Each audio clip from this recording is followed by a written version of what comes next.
Good evening, everybody. Surprise episode. I am that middle-aged white guy that wears Snuggies. I am Mr. First Down. And with me is this guy right here. He's a city unto himself, and he's full of takes that are piping hot. Hot potato, but he can handle it with his hands and it doesn't burn. He is indeed Hot Take City. How are you, sir? Good. How you doing, brother? Good. So I guess I will go ahead and get this out of the way. How angry are you about the hire that the Giants did? Oh, I'm sorry. That's usually what we talk about. I apologize. How do we feel? How are we feeling about this hire? How's everything going? So, listen, he's had his problems. He's had Lamar as his quarterback for the last few years now, right? And he's never gotten past or over that hump that everyone talks about. But I don't think it was, wins or losses are more on the coaches than the quarterbacks. So understandable, he's lost, quite a few playoff games. But also to think about it, there was a couple plays in the previous years of playoffs where, Mark Andrews dropped a 2-point conversion. Sure. Zay Flowers fumbles the ball. So there's been quite a few plays that, dictated his playoff with the team that he had. Now, I'm not saying that we're going to win the Super Bowl, obviously, but what we've had since Coughlin has left and over the years of what we've dealt with since Coughlin and Eli Manning, this, in my eyes, even if we do go 8-10 or, 9-9 or what, whatever we could possibly be, and, we have a chance to compete with the division, then it's a successful year for Giants fans as of now. Absolutely. To me, you had to have this hire. Like there was no choice. There was no other realm of explanation. They pushed their chips in, and as they should totally do that. Thank you, Bruce, for reposting this team. CJ, why do you hurt me? All I do is love you, and you hurt me with more Jason Garrett talk. I don't want to talk about the clapper. The clapper is not coming here. Thank God it's Robert Saleh. As we're talking about our coaches, I'm okay with Saleh. It's not the best, but it's not Matt Nagy, which it certainly felt like it was going to be Matt Nagy there for weeks. And some people would say it was going to be Nagy until Bob Saleh came in there and shook things up. And maybe that is the case, but I think it more likely after reading MMQB and all these things that Saleh singled out Tennessee as a place he wanted to be because of cap space and everything else. And he went from a virtual interview to a in-person interview like nothing. Well, the thing about Saleh is I think he could be a very good coach, right? Now, it's different in your situation with a second-year quarterback not having an okay first rookie year. Right. But that doesn't all fall back on him. It falls back on the coaching. It falls back on the team around him. I mean, think about it. Outside, okay, even if you consider Pollard, Spears, I'll give you, and Ridley, okay, those three players on your offense, not a superstar, but like, a well-talented player for your team, they're still outside of the top 25 of their positions. Right. So, you really didn't give this kid much help to try to succeed in his rookie year. Does that make sense? Yeah, no, 100%. It's one reason Ridley's going to be gone next year.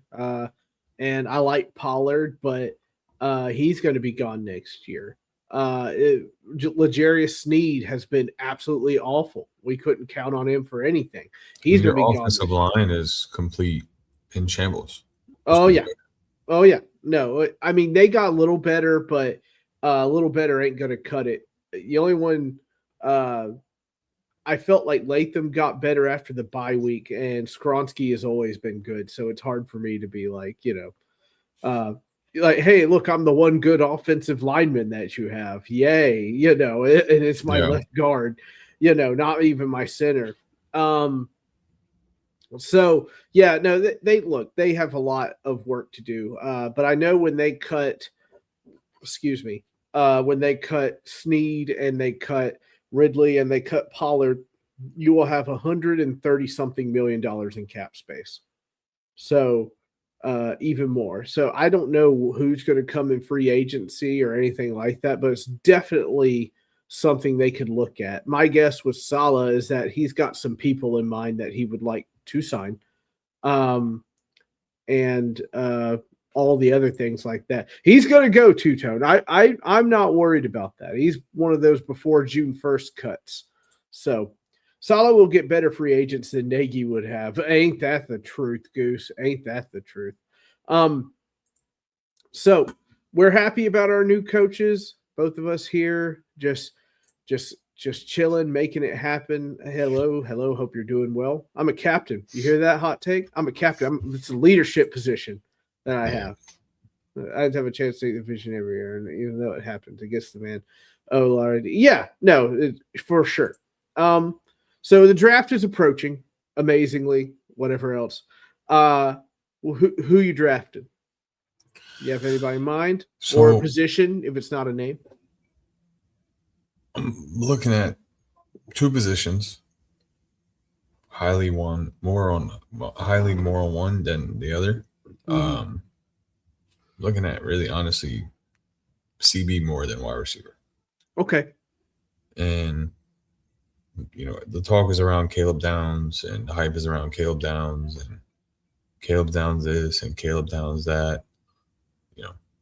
So you know how they are when they start hyping up a player, I instantly get nervous. Yeah, exactly. So, and I mean, I wouldn't be opposed to trading back as well. Right. If, the opportunity was there. I'm not opposed to it either, where I'm at. And you can get more pieces by trading back. It's just a known fact as it is, and still get solid players down the line.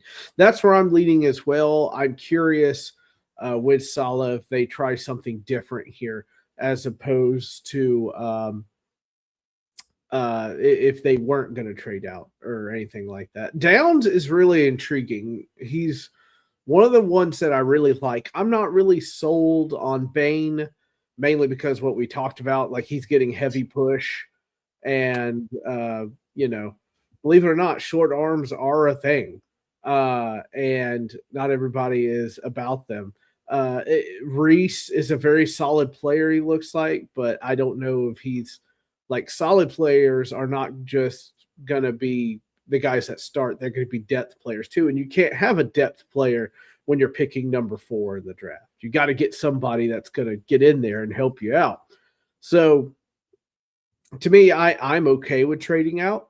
I think stocking up on things is a smart move. So Harbaugh walks in. The contract took a little longer than we thought. You wanted your GM gone as much as everybody else did, right? Listen, you bring in a coach like Harbaugh, yeah, and he tells you, listen, I'll only sign the contract if you fire the GM, and you give me all not rights, but you give me all power to do what I got to do with this team. I'm firing the GM. It's just that simple. Right. I mean, there's talks of him wanting to bring in his old OC from Baltimore. Todd Monken. Yep. And then there's talks about him wanting to bring there's connection between him and the Dolphins DC about bringing him in. Honestly, though, I'm going to be completely honest with you. I wouldn't have a problem if Harbaugh pick up the phone and call Wink Martindale to bring him back as our DC. I would not have a problem with that. They have a relationship. Mm-hmm. They have, great ties in Baltimore. Wink does know majority of that defense already.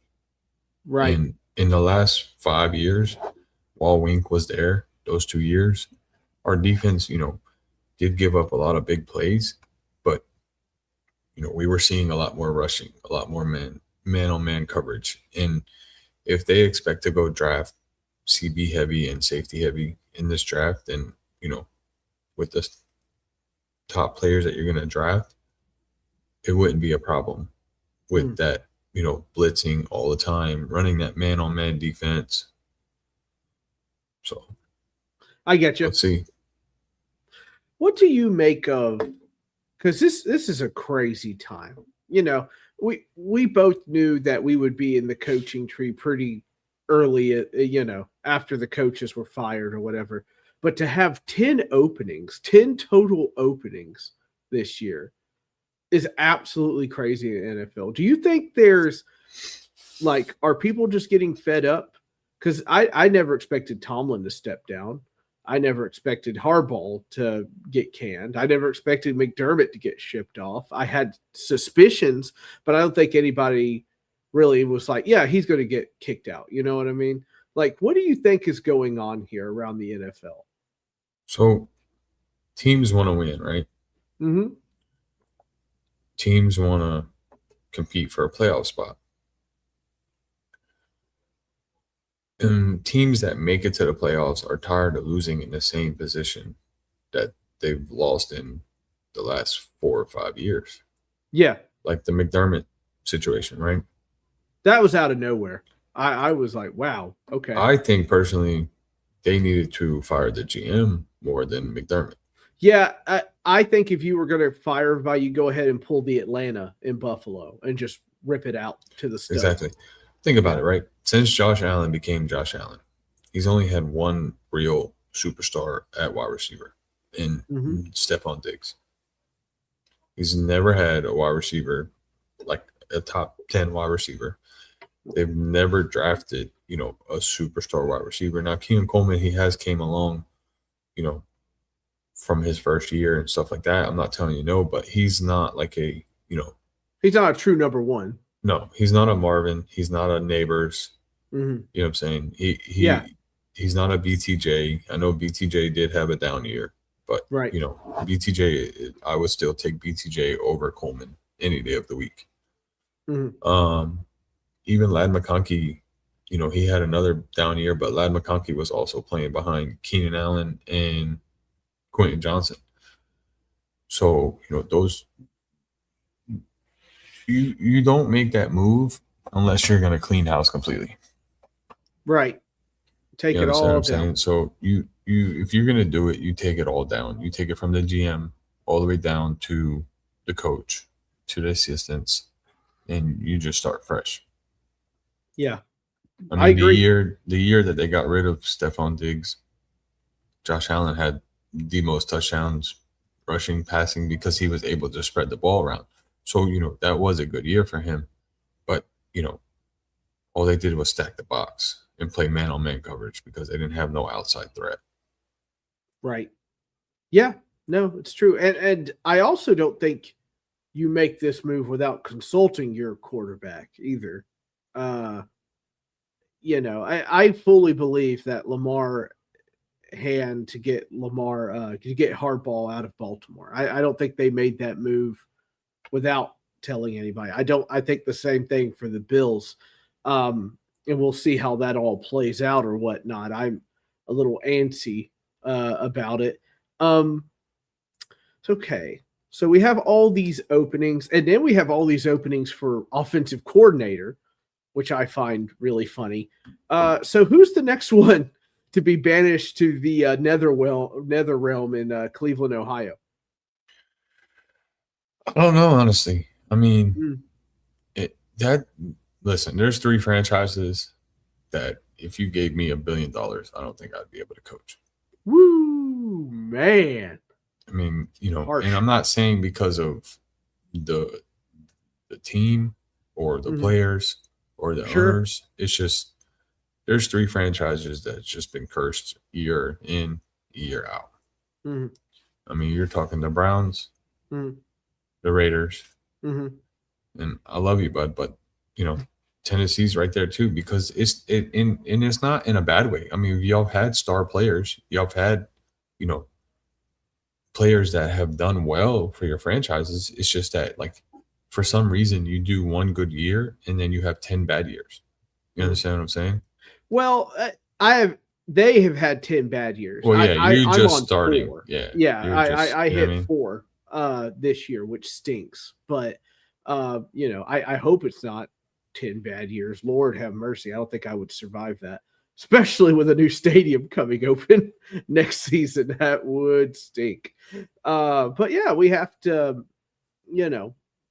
that's what you don't want to be. We have to figure it out. But anyway, we move on to the next section here. Do you think Brian Daboll is the next coach of the Buffalo Bills? No. Mm. No. You don't feel it? He instantly got mentioned like that. So, yes, he does have ties to Buffalo, but, Mhm. Me and you've talked about this Right. multiple times, right? Mhm. And we both agree that he would be a better OC than a head coach. And I'm not saying that he's a bad head coach. I just think he needs more than what you would what you need. And what I mean by that is he needs a team that's like ready to go and fully ready to go for the playoffs. Like he can't work. I don't think he's able to build a team. That's what I'm looking for. Right. No, I get you. Yeah, it's interesting. He's kind of one of my favorites to get the OC job here. I just don't know if it's going to happen. Mike McDaniel today looks like he's going to the Chargers, which I find intriguing. I'm like, hey, you guys need to get far away from Greg Roman as you can. And boy, did you do it with McDaniels. So, these openings just all coming open is just absolutely crazy. Baltimore has to be like numero uno, right? As far as like desirability. Maybe Pittsburgh, but I would think player wise don't you think that Baltimore would be the one to do it? I could see Baltimore doing it. Yes. Mm-hmm. I think they're kind of like the most desirable place. Pittsburgh is interesting. I think Brian Flores going Pittsburgh there needs a lot of work. Yeah. A lot of work. That whole offense is just in shambles right now. Like we don't know if Rodgers coming back. We don't know if they're not hiring from within. They're looking completely out. I mean, Steelers has had four coaches in what, over 30 years, 40 years? Yep. Yeah. Beautiful bastards, some beautiful bearded bastards, I should say. Baltimore should have given Harbaugh another year or two, maybe. It's a little nutty to me. I always kind of like, geez, guys, I would kill to be where you are. You know what I mean? And people needing things like that and everything. So we move on though. We are approaching a Super Bowl, and we've got 3 games left. So who's winning against the Seahawks and the Rams? So I love doing the conspiracy on this, right? Oh, I love this. All right. Yeah. So we got the Super Bowl. Did you say conspiracy? I had to sit up. So we got the Super Bowl logo, right? Yeah. And we know the colors of the Super Bowl logo, right? Mm-hmm. The colors are pointing all to a Rams and Patriots matchup. Okay. Right? Mm-hmm. If we look back at 2017, 16, when was the Jaguars in the AFC Championship? 1999. No, man. Recently with Blake Bortles.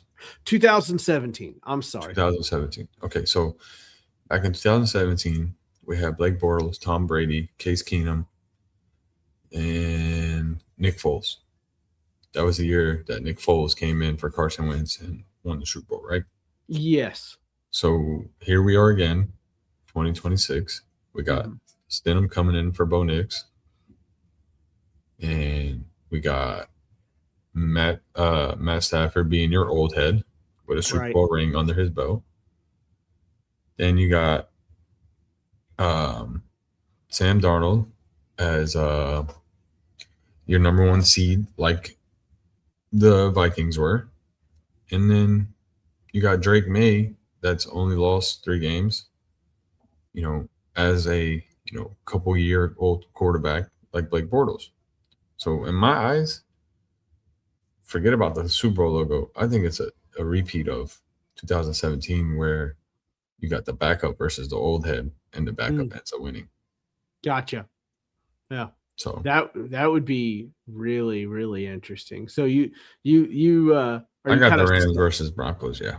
Man, I love this because I think the Broncos defense is no match, right? And obviously their offense is going to suffer a little bit, but there's a reason why he's the backup. I'm not saying he's as good as Bo Nix, but there's a reason why he is the backup, right?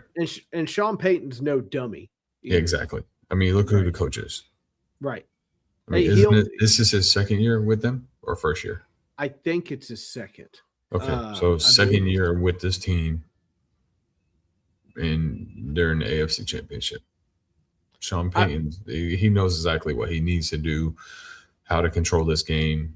You're going to see a lot of running, a lot of handoffs, a lot of short, quick passes. You're going to see a lot of time off the clock. The possession on offense for the Broncos is going to be double the amount of the Patriots because of how Sean Payton is going to coach this game. Okay.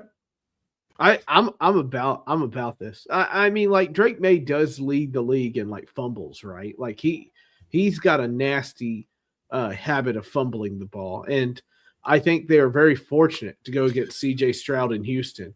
Because can you see all you have to do is like manage the football game, and it didn't happen for Houston, and it just comes down to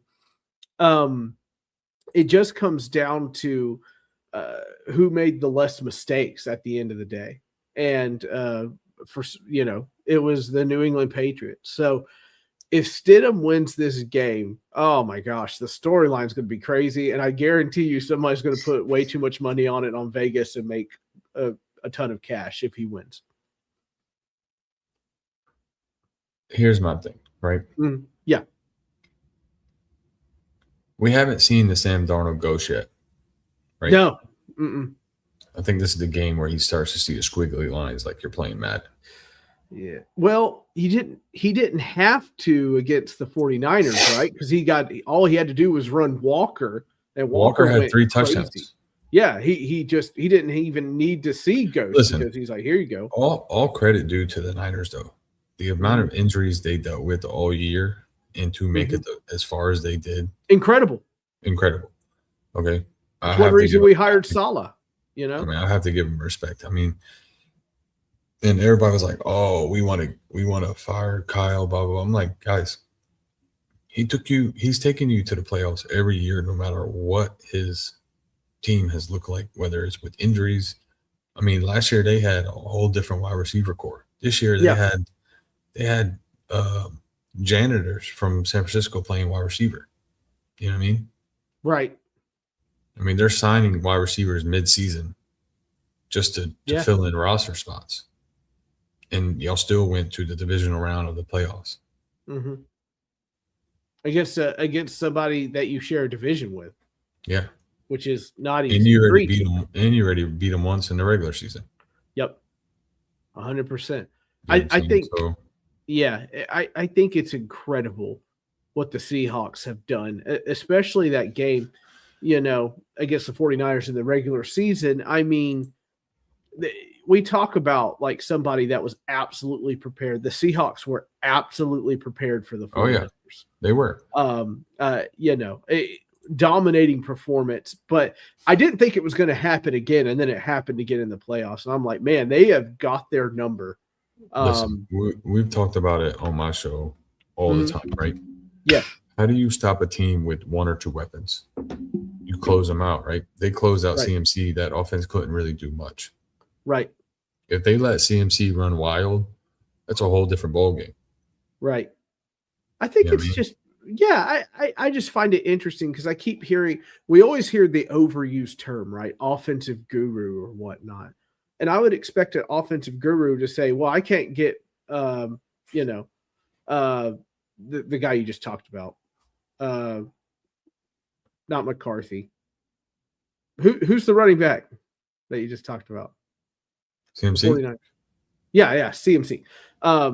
So he said, like, I expect an offensive guru to think of something else on the fly or adapt. And if you're not adapting, I'm just kind of like, what kind of guru are we talking about here?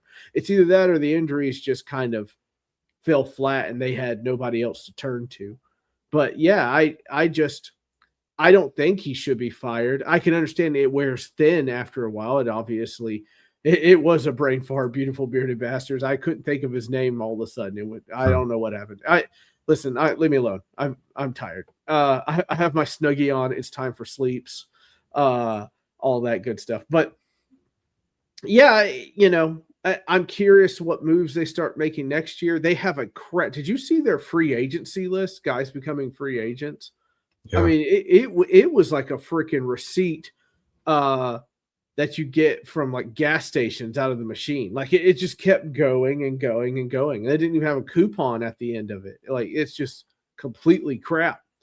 So they've got to make a lot of decisions there about what they want to do and whatnot. One of them has to be getting more weapons for Brock Purdy. So I'm sorry, beautiful. You're right. Christian McCaffrey. I know. I'm sorry. I botched it. Okay. I'm tired. Leave me alone. I'm tired, boss. So I think we move on to the next here. Man, the Rams going against the Seahawks. It's intriguing to me because I feel like the Seahawks will be ready to some degree, but I just can't count out Stafford. I can't do it.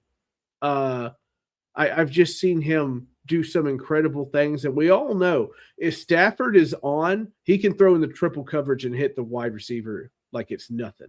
If he is absolutely on fire, he cannot be stopped. It's like old Aaron Rodgers back in the day. That's right, John Coffey. Yeah.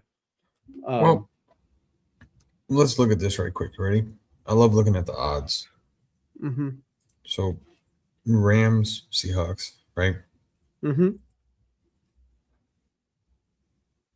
They got the Hawks winning 54%. Right. Where's it? Oh, it's right here.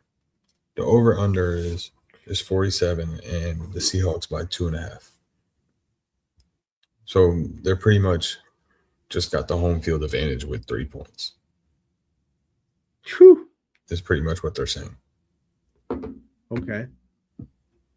It opened at 1.5. Right. And now it's at 2.5. Tight game. Very tight. 2 is still in that differential too, where they can't really tell who's going to take it. Well, you got a very well offense on both sides and a very well defense on both sides. Does it come down to which quarterback you trust more? Yeah. Okay. I think that's fair. I'm riding Stafford all the way. I had it in my head preseason. I got to stick with it. I lost half of it because I had the Bills and Rams. And I know they always say playoffs don't determine who wins MVP, right? Which we know it's not true. It does determine just a little bit.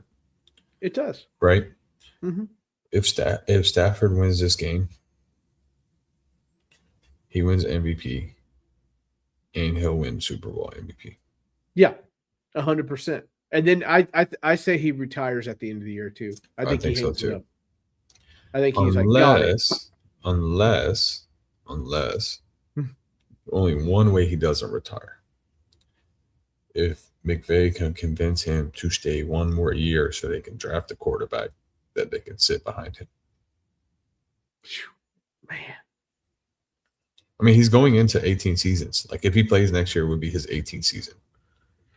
Oh man. I just all the quarterbacks are disappearing right in front of me. It's like Thanos has snapped his fingers. I've lost. No, I mean, I'm not saying that they're going to trade up and snag a quarterback. Oh, like that. No, I know that. I mean, you have a couple quarterbacks. Listen, you have what's his name, Malik Willis, right? Isn't it his name from the Packers? Yeah, that could potentially be a starter. We all know Kyle Murray's gone. Yeah, you understand what I'm saying? So he could be a potential starter somewhere else. Like look what Daniel Jones did with the Colts right before he got injured. He left the Giants looking like complete garbage and then went to the Colts and looked like a whole new version. So everyone needs a fresh start. You understand what I'm saying? Absolutely. So there's potential there, with those two. There's potential, with other quarterbacks that are not part of that team.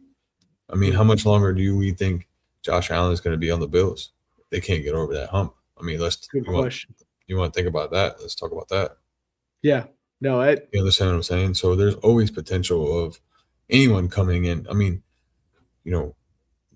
if he does retire and, they want to take a chance, why not give up the next 3 first-round picks for a decent quarterback to try to bring them in and win another Super Bowl?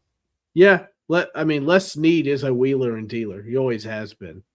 I mean, they did that with Stafford and with the Lions, and they ended up winning a Super Bowl. Paid off big. Yeah. I mean, I think it paid off. I think that was like one of the most fairest trades possible. The Lions got completely better, and the Rams won their Super Bowl they wanted to win. Yeah. Where do you see Malik Willis going? I have him in a Cardinals jersey next year in my head. Everybody's been saying that. Everybody's been saying he's going to the Cardinals. I don't know, honestly. I personally don't know where he's going. I would have said Raiders, but I feel like Mendoza, they have to kind of start him to go ahead and get him ready. I mean, I could see potentially – I think Russ is gone. I could see Russ being a bridge quarterback for some teams. Mm-hmm. I think they keep Winston as the backup, obviously. America's sweetheart, baby. But I could see Wilson being a bridge quarterback for some teams, because this quarterback draft is not that good. Mm-hmm. You have Mendoza, but, next year's quarterback draft is going to be a lot better. Yeah. 100% true. All right. Well, we have hit the 30-minute mark. Hot take. Thanks for coming on, buddy. Love talking ball with you. Love talking about our coaches. When are we getting, I guess one more question. When are we getting Sports Podium back? Been so busy with life, man. I know. I'm trying. I want it so bad. I miss my friends. I'm so lonely. Oh, howdy, Griff. How you doing, bud? Okay, you can catch Hot Takes Twitter. But words are hard. You can catch Hot Take City on Twitter at Hot Take City, where he is a terrific follow and everything else. Hot Take, is there anything else you like to announce or anything like that, or no. how much you love me? And I love you, bud. All right. You hear that, Dad? You pay attention. Anyway, you can catch me at Fanboys Unleashed. You please like and subscribe to Hot Take City. Please like and subscribe to Fanboys Unleashed on YouTube. Follow me at Mr. First Down on Twitter. We'll talk some more football here in the coming months to get us through the off season together. We have the draft in April. We're under 100 days. I've already booked my hotel. I paid way too much for it in Pittsburgh.